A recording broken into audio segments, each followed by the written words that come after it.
กันและดีรักมันพี่เหมือนน้องช่วยกันป้องปัดสตรี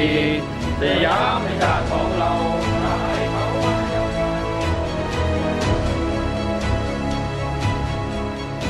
Today we will present about Operation Order.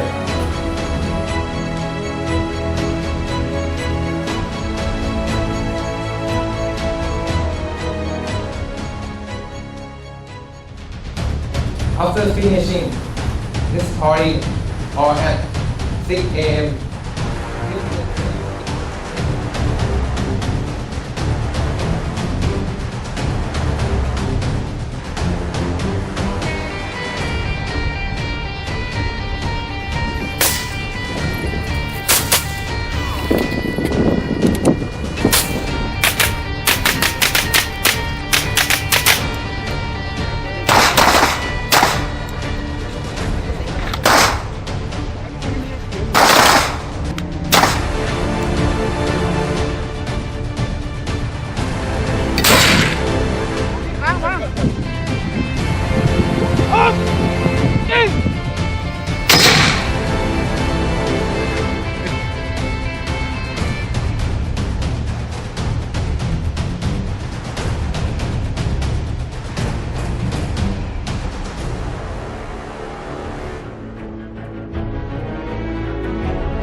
ท่านเป็นผู้ว่าผู้ร้อยรายละเอียดมันเยอะมากรายละเอียดมันเยอะมากเลย มันเยอะมากเลยมันต้องมาพูดในรายละเอียดถ้าท่านจะชี้แจงเนี่ยมองไม่ออกว่าหนึ่งทั้งหมดมันจะต้องอยู่ในมุมเดียวกันหน้าเป็นทางเดียวกันคือเห็นมาก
นาเวกปรารถนาทองกระดิ่งรองผู้จัดการบริหารนาวิกโยธิน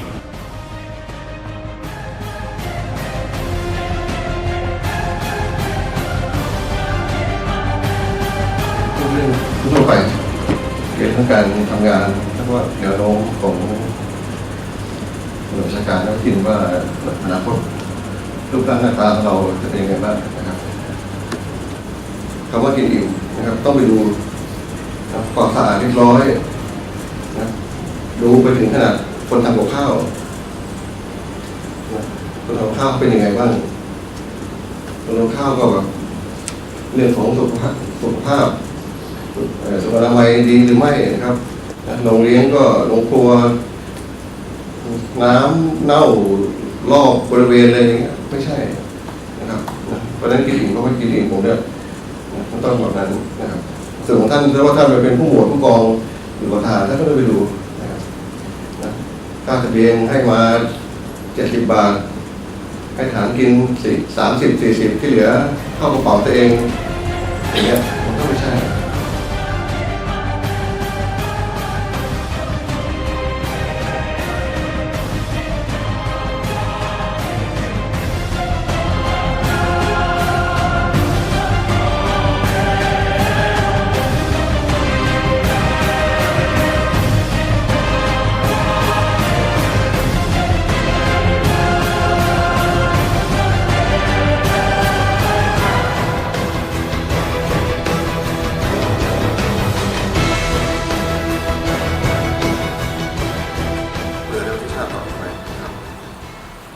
ปัจจุบันนี้ได้เวลาสมควรแล้ว